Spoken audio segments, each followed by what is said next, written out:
Welcome alumni and friends of UNB's Faculty of Forestry and Environmental Management. My name is Michelle McNeil. I'm the Executive Director of the Associated Alumni, and it is my great pleasure to host you today. As we begin our conversation, I'd like to acknowledge that we join you today from the traditional unceded, unsurrendered territory of Wolastoqey. The river that runs right by our campus is Wolastoq, along which live Wolastoqey, the people of the beautiful and bountiful river. And we are so grateful to be on this beautiful campus in this beautiful territory today. Wherever you're joining us from today, thank you, Waliwan. We are very excited to welcome you for a conversation today about our Faculty of Forestry and Environmental Management, how it's changed over the last several years, how it's still the same, and also where we might be headed with it in the future. So today, to do that conversation, we have three special guests with us. We have a faculty member, a current student, and an alumna with us. Dr. Michelle Gray is an associate professor and the acting dean of the faculty. She is also the director of the Canadian Rivers Institute. She holds a Bachelor of Science in Biology and Environmental Science and a Master's of Science in Watershed Ecosystems from Trent University, as well as a PhD in Biology from UNB. I'm going to consult my notes a bit so I don't mess up the stuff about your research. So Michelle has designed and conducted aquatic monitoring programs related to diamond and gold mines, pulp mills, agriculture, shale gas development, and more recently around culvert and bride construction. Her current research interests continue to look at novel and integrated tools to assess aquatic environmental health and the utility of small-bodied fish species in monitoring by investigating their basic life history characteristics. Thank you so much for joining us today, Michelle. And representing our alumni today, we have Kathy Tosh-Hicks, who graduated with a Bachelor of Science in Forestry in 1981. She traveled and worked with the New Zealand Forest Commission in 1982, and then started her Master's in Forestry in the spring of 1983, which she completed in 1986, but first started a position with the Tree Improvement Unit of the New Brunswick Department of Natural Resources in 1985. Kathy retired as manager of the Seedling Production Section in 2014 after almost 30 years with the Department of Natural Resources. She's been on the board of the New Brunswick Association of Registered Professional Foresters for several terms and was awarded the Professional Forester Achievement Award in 2002. She is also active with the UNB Alumni Association and has organized several class reunions. Thank you so much for being here today, Kathy, and for everything you've done for the association over the years. And joining us, representing our students, is Kaity Harquail. She's a recent graduated from the Forum faculty with a Bachelor of Science in Environmental and Natural Resources with a major in Wildlife Conservation. She also received the gold medal from the Canadian Institute of Forestry, along with the graduation ceremony this year. So congratulations on that award. Thanks. Kaity is originally from Dalhousie, New Brunswick, and she's the first person in her family to earn a Bachelor of Science. Within the faculty, she was the Forum Society president for 2 years and is passionate about student advocacy. Kaity has an academic interest in animal behavior and communication, and she plans to return to school next year to continue her education with a master's degree. Thank you for being here with us today, Kaity. Well, thank you for having me. So now that we know each other a little bit better, I thought we'd get started with the conversation. And I'm hoping that Kathy can start by talking a little bit about your reflections from your time when you were a student, and then, why you chose to stay involved as an alumna after you graduated. Well, thanks, Michelle. UNB, just, so many good memories of when we started our class. We started in 1976, and we started with, it was a large group. It was over 200 students. Wow. And we actually couldn't have our classes in any of the forestry buildings because there was no classes big enough.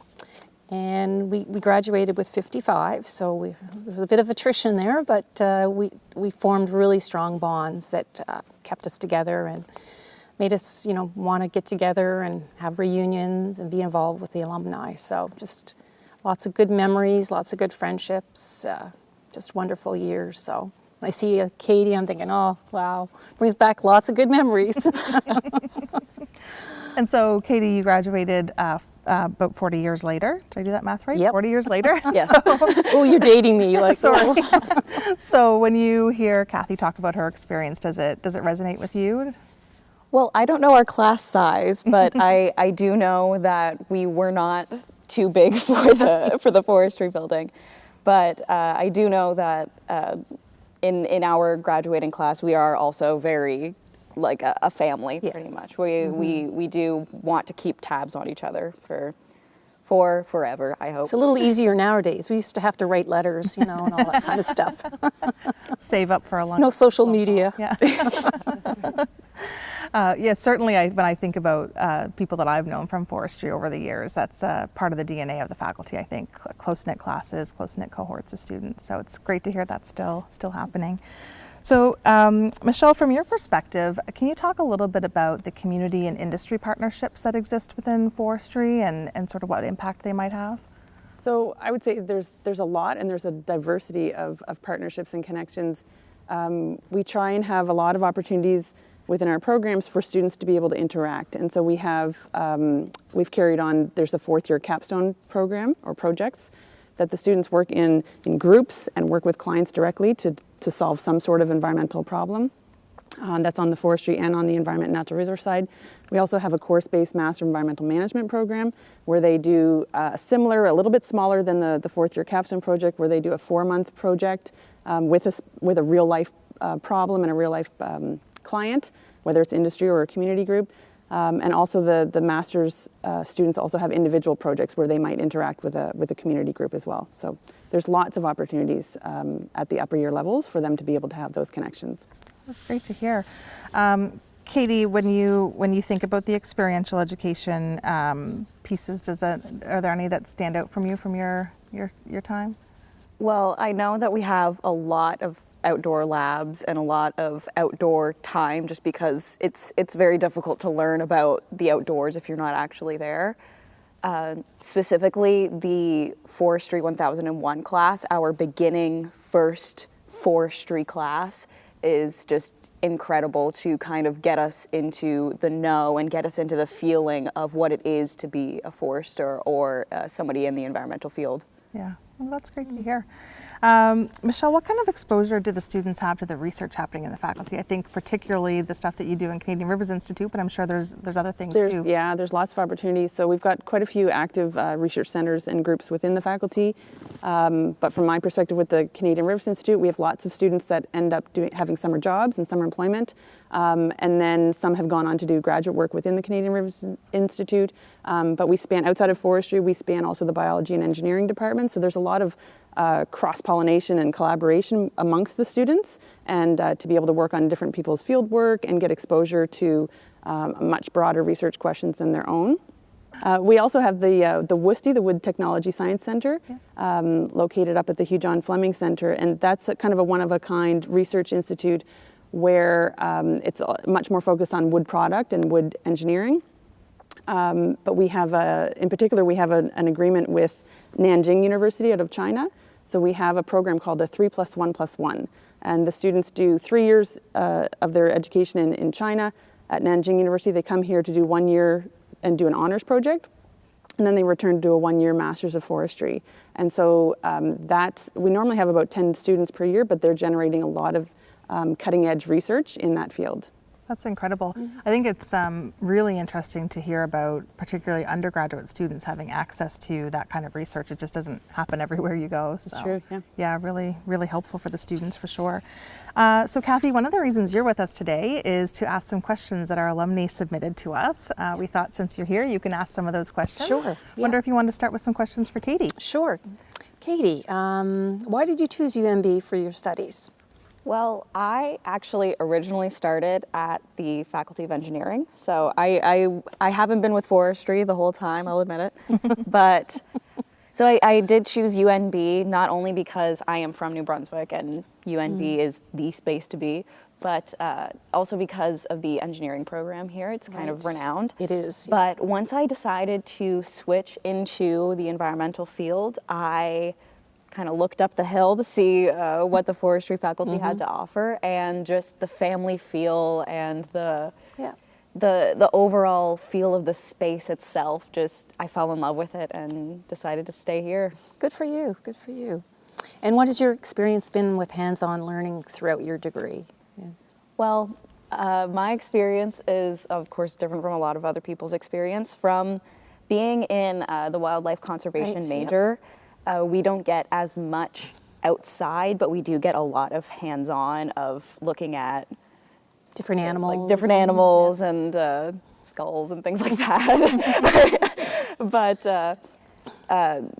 kind of the one bad experience that I can think of was whenever I got a hole in my boot, whenever I was trampling through the forest. But that's the only bad thing that I can think of from my experience. That's great. Excuse me. So, of course, this year with COVID, how did that affect your experience with you at UNB? Well, I'm assuming that it affected my experience similarly to how it affected everybody else's experience.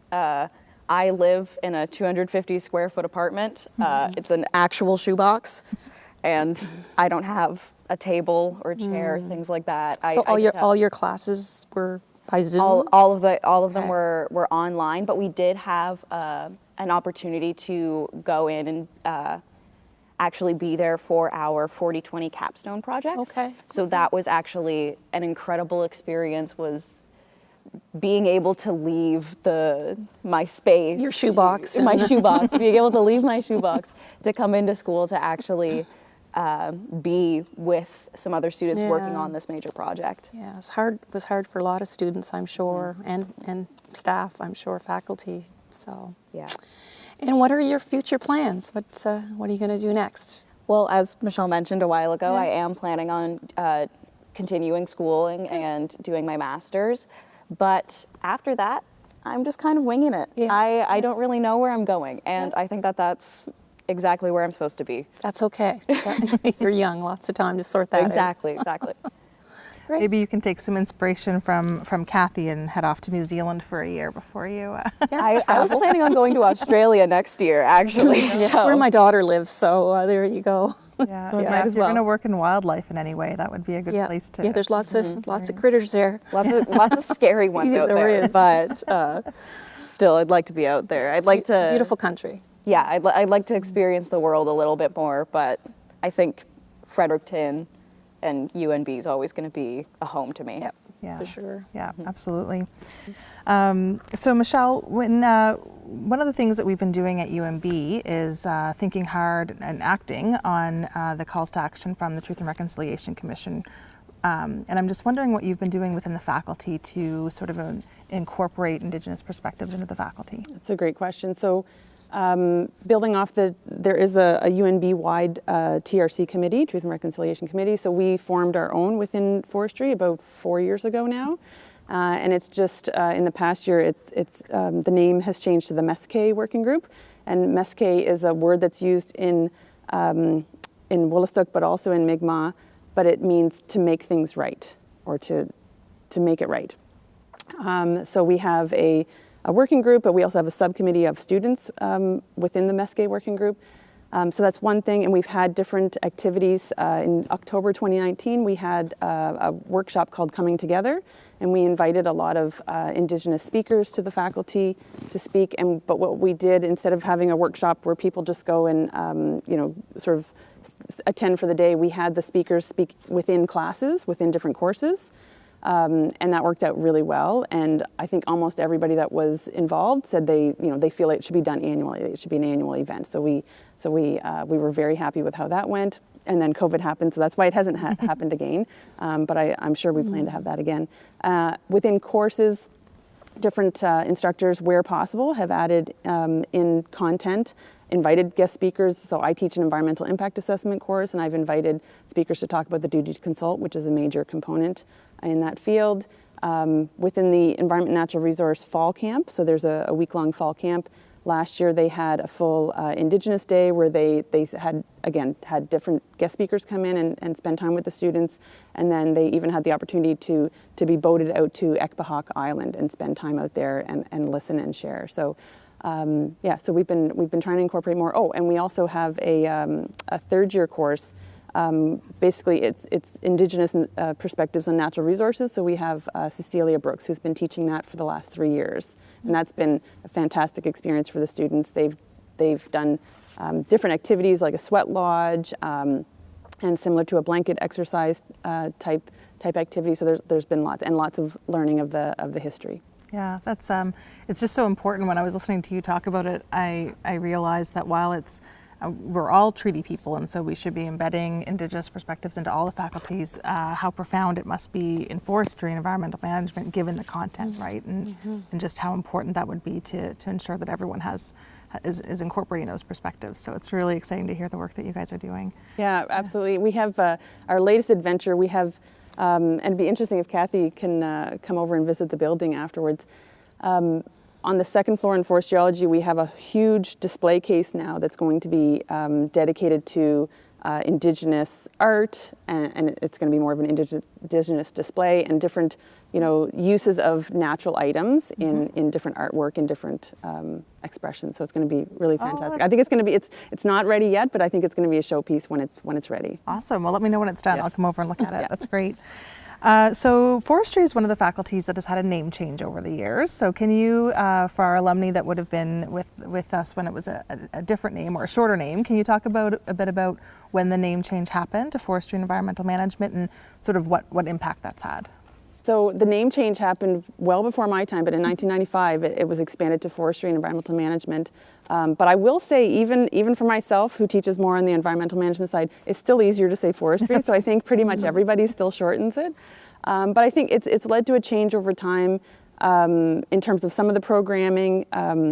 It wasn't until 2008 when officially the Environment and Natural Resource Program began. But I think it has attracted people with broader thinking and learning objectives rather than just thinking it's just about forestry and forestry operations. It's much more than that, and I think that the name change has helped that, and it's helped attract people that might not have come otherwise, depending on what they think, until they get through the doors and understand much more what the programs are all about. Right. So speaking about the types of students that we're able to recruit with the name change, just wondering, we heard Kathy talk earlier about being 200 when she first started, 200 students, and Kaity mentioning that they're not quite too big for the classrooms now. Wondering if you can talk about enrollment a little bit, what it's been like, what the trends are. So it did have a heyday in the 90s, or up until the 90s, and then there was a decline, and I think largely it was tied to the forest industry, so it was a bit tied to how the industry was doing. It's less so nowadays, I would say, but so our enrollments are nowhere near what they would have been when Kathy was attending, but right now we're at about 275 undergrad and about 115 graduate students. That fluctuates each year, obviously. But we've been steadily rebuilding and coming back up, because the enrollments, I'm not sure what they were at the lowest numbers, but there was a time where they were dipping down. And I would say there's been a lot of effort in marketing and recruitment and messaging, and certainly engaging with alumni to share stories, because it is interesting how tight the groups are, the cohorts are. So I think that's something that we have that's unique within our faculty. We have a student lounge, which again, it would be great for Kathy to come visit, because we're actually remodeling it this summer. So Paul Bunyan's still there? Pardon? Yes. Paul's still Yes, there. that's right. And he'll still be there. 100. Yeah. And There's he's a giant staying. Paul I'm making Bunyan sure. wooden He's structure. been missing a few times over the years. He's gone on a few projects. Yes, he's gone on a few. He's traveled, but he'll still be incorporated in the new room. But so we are having some refresh. But that room and those type of spaces that are available for students to come together, hang out and chill, but also there's a lot of helping of each other, where so an upper year student, there's a strong peer mentor program to help incoming students. Obviously it was a bit more difficult this year with everyone virtual, so we're excited to welcome back the first year and the second year students that haven't experienced the building, the faculty, the feeling, and to rebuild that community that might have been lost a little bit through the pandemic. But our numbers have been steadily increasing. I think everyone had a little bit of a blip with the undergrad numbers during pandemic, but I think we're on track to keep on building. And eventually we're gonna be pushed out of the building again, where for some classes we can no longer hold them within the forestry building because we don't have the classroom capacity. Yeah. I just realized, Kathy, I've been asking your questions. Yeah, I was kind of looking at them thinking, oh, that's okay. Keep going. I normally have a little divider and it's not there. So Kathy, did you want to ask Michelle some questions from our alumni? Sure. What programs and projects have been implemented to improve inclusion? So we're building upon more of that, more so I would say, but certainly in terms of having changing our programming, changing some of our course content. We've been doing a little bit more effort to recruit Indigenous students. Okay. Because not for every Indigenous student, but certainly in terms of the Indigenous worldview, forestry and environmental management or natural resource management, it's a nice fit. Yes, it's not for everybody, but for sure. So we've been seeing more and more enrollment, increasing enrollment of Indigenous students, but also in terms of the gender balance, male-female. Forestry is still more of a male-dominated field, I guess. So, but in the forestry program, we have about 30% females now. Okay. And I don't know what it was like. It was a lot less than that. A lot. I think there was only there was 10 of us that graduated out of 55, which was actually not too bad back then. But yeah, interesting. Yeah. But on the environment natural resource side, it's flipped a bit more, skewed in the opposite direction. We have about 65% females on the environment natural resource side. But overall, we end up having almost an equal balance of males and females. And then, like I said, our numbers of Indigenous students have been increasing over the years. That's great. And what kind of real-world projects are students able to experience? I know can't count last year, but... Well, actually, even through the pandemic, yeah. So with the fourth-year capstone projects that Katie was part of and just finished, they were still fully engaged as much as possible. Yep. So it wasn't exactly the same experience as they would have had in previous years. Right. But we had projects that, they're too numerous to list almost, but we had projects with where the students developed urban forestry plans for the town of Oromocto. Okay. Within Killarney Brook, there was a stormwater management plan. Okay. There was also a non-urban wildlife management plan as well in urban areas. Okay, wow. There was, I can't think of all of them. Those were always the best projects, the ones you were hands-on and you could work together as a group. And absolutely, and the fun thing about our students is that none of them melt in the rain or in the cold, and they might get upset, like Katie said, if they get a hole in their boot, but they don't melt. If we did have a student show up on day one and they were scared of being outside or worried, then we would probably help advise them that maybe this program wasn't for them, because they're tough stuff. They're tough stock and they're a resilient bunch, and they thrive outside. So I remember our first year silviculture group. So we were like 210, and it was Dr. Gordon Wheatman, and he said, if you came here because you're a Boy Scout or Girl Guide, then this is not the program for you.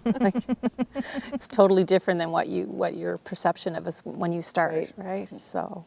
And back then our program was 5 years as well. That's right. So that's a big change. It is a big change. Yeah. That's great. I think that's it. So, just building on the alumni line of questioning, I'm wondering if there are ways currently that alumni can get involved within the faculty. So, whether it's through experiential education, like how do you work to keep alumni involved? I think some things have happened with individuals or organically, but we're actually trying this summer to make a bigger push. And Katie, of all people, is actually a big player involved in this. So we've revamped our sort of communication strategy, and of course, with all the different platforms that are out there for social media, they're not made for, but they're used by different demographics. So we now have a much more comprehensive plan for how to engage with our different stakeholders, including alumni. And we've created a LinkedIn page, but we haven't done the next step where we sort of launch it out and invite everyone, because we feel that that's probably a strong way to be able to engage with our alumni and certainly invite ideas. And once we get past COVID, when we have more events, we try and reach out and invite alumni to come to that, because their stories, just like Kathy's, are inspirational to a student that doesn't quite know where they want to be, and they just need to. They need to figure out where they want to be or where they're going, and give it a try. Yeah, well, certainly we hear from our alumni all the time and across all the faculties that one of the ways they want to be involved is directly with their faculty. So we're happy to help make those connections whenever you need them. Excellent. Katie, so you transitioned from the engineering faculty, but then ended up being the president of the 4M Student Society for 2 years. So can you talk a bit about sort of how and why you became involved in student leadership within the faculty? Well, I've always been a sucker for student councils and student advocacy and that sort of thing. But I ended up being our second year rep whenever I went in, just because the way that my course is laid out, I was lucky enough that I actually graduated in the 4 years instead of having to do another year on top.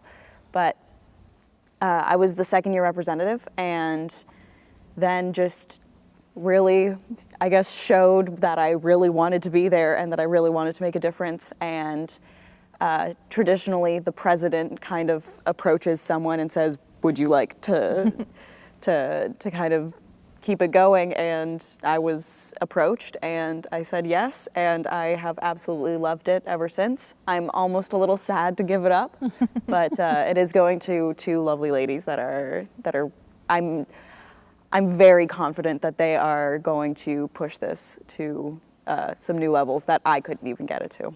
Great. Oh, it's I love hearing about the student leadership experience. When I reflect on my own experience at UNB, that's obviously I learned a lot in my classes and all that kind of stuff, but it was the stuff that I did outside of the classroom that I remember most fondly. So it's great. I love hearing when other student leaders are having that same experience.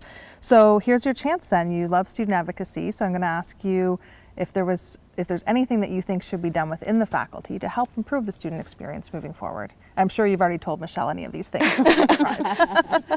Well, I think for the student experience, our faculty actually does pretty well. Like, it does pretty incredibly for our standards. But one thing that I think could be improved upon would be some more relaxation spaces. I know that we do have the student lounge, but having some more spaces that are not necessarily so confined to one space. So having something more like in the hallways or just different spaces for us to relax and gather in between classes, rather than having to go all the way to the student lounge if you just happen to be like on the third floor in the wrong building kind of thing.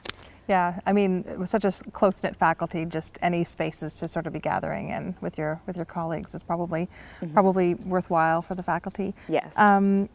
Kathy, when you hear Kaity talk about her experience, any reflections there from your perspective? Oh, we had, it was just the whole, I was on the Woodsman's team, and, just the old camaraderie of everybody. And the smaller our class got, the closer we became. And, after 5 years, you've kind of been on a mission and, gone to battle with everybody. And it's just brings back lots of good memories, hanging out in the hall and, and all that kind of stuff. And yeah. Did those connections follow you at all professionally? Like, I know you get together for reunions, but you also spent a career working in forestry. So. Yes, yeah. For sure. I still, although I've been retired for 8 years now, I still have connections with the RPF Association and so on. And with social media now, it's easier to connect with people and, that kind of thing. So yeah, connections to last a life. Michelle? I just wanted to add something. So I actually am newer to the faculty than a lot. I came in 2015, but one of the things is the ring ceremony. So just like engineers, the students do get a ring from the Canadian Institute of Forestry. And I attended the ring ceremony at the end of my first year, and I didn't know a lot of the students. I taught a few of them in fourth year, but I didn't know too many of them. And the emotions and the feelings and the sense of camaraderie and when people go up, they get named, one at a time to go up and receive their ring, and the hooting and hollering and the excitement for each other. Everyone is so proud of each other, and I thought in that moment, like, how can you bottle that, or how can you tell a 17 or 18-year-old that's not quite sure what program to go into that you're going to want something like that by the time you're done your program, your 4 years, because it's not an easy slog, it's a tough program. But you're going to want that. That's going to be part of what you want. But I think it's impossible to try and, like I said, bottle it and translate it to an 18-year-old. But it was an amazing feeling. And like I said, I was a little bit more detached because I didn't know everybody. But just the sense and the feeling of being in there was just amazing. Yeah, really amazing. That's one thing that's kind of shown in classes too. That there's no real competition between anybody. It's not my grade matters more than your grade. It's you're having trouble with this. We're all supporting each other, and that's something that I really enjoy about our faculty. Yeah, I think it's true so we've been having these conversations with other faculties this week as well, and I think it's true of the DNA of UNB, to be honest. Like it's been a common thread, right? The experience, and it's how to your point, how do you tell a high school student that it's so intangible to tell them about that feeling that you're going to get when you're part of the UNB family, right? You're part of the forestry family. Yeah, incredible. And also really reassuring to me as an alumna, and probably to you, Kathy, that that's still the feeling, right? For sure. Yeah. A lot of things have changed, but the sort of DNA of the university has stayed the same. Really, really incredible to hear that, actually. So we're done with all the sort of really hard-hitting questions that we had for you. Everyone did well, but I was wondering if we could end with some. If each of you could just talk about you have different experiences at UNB, but what's been the best part of your experience at UNB in your experience here? And I'm going to put you on the spot, Kathy, and start with you. So Best experience. That's we had so many wonderful experiences, and I did my master's as well. So I came back for my second degree, and I think it's the people. And when you reflect back, it's the courses were fine, were great, and all that, but it's the connections of the people, and being involved with the alumni is really important as well. So I think it's just the people and just remembering that part of it. Yeah, I couldn't agree more. Kaity? Well, for me personally, I really enjoy the connection to nature that we get. We're out there a lot. We're kind of in the dirt, literally. We have to dig holes sometimes and get in there. And so I'd also like to agree, though, that it is the people. So not only the students, but the staff and the faculty, and even the professors that we have. They're not only our instructors and our teachers, but eventually we may end up working with them in future.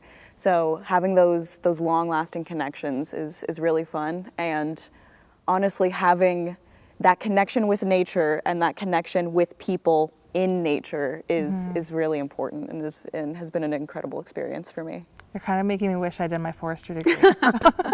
You can still do it. Yeah, you're right. I can. Yeah, that's right. That's true. And Michelle, so you're a bit newer to the university. So Well, I'm newer to the faculty, Right. but I did graduate here with my PhD, so I had my own personal success. But for now, in my position, which I feel is a very privileged position, the sense of feeling to see the students succeed, because again, it's a tough program, whichever stream they go in. So to see them, start off as first years, they're literally straight off the bus or straight off, when we pre-pandemic when we had them, to see them to get to the finish line and cross that finish line, or the graduate students to see them cross the podium. Mm-hmm. So I try and attend all of the graduation ceremonies, and I get dressed up in the robes, and it's so exciting. It's so emotional, but to see them succeed, that's my favorite part. Yeah. Well, I think that we share that sentiment in the Alumni Association, of course, because that's people don't always think about it from that perspective, but for us, that's when the students become ours. They become alumni and part of our membership. So graduation is a really important time for all of us. So. Well, thank you so much for being with us today. I really enjoyed the conversation. I feel like I could talk to you for the rest of the day, but I know we all have other things to get on to. Kathy's got to go see the developments over in the building. Anyway, thank you for being with us today. And to all of our alumni who joined us, I hope that you really enjoyed hearing this conversation and hearing a little bit about the Faculty of Forestry and Environmental Management and where we're at today. I really do hope we can welcome you back to campus someday soon. As Michelle mentioned, there are some upgrades you might like to come in and see in the building, but even just to get back into that space and feel the feeling that that happens in that space, as Kaity was talking about. So thank you for joining us, and if you have any questions that you would have asked if you could have been here in person today, you can send them to us at alumni@unb.ca, and if they're about UNB or the Alumni Association, I'll answer them, and if they're about forestry, I'll send them off to Michelle to answer them, but we'll get back to you. So thank you for joining us today, and I hope you have a great day.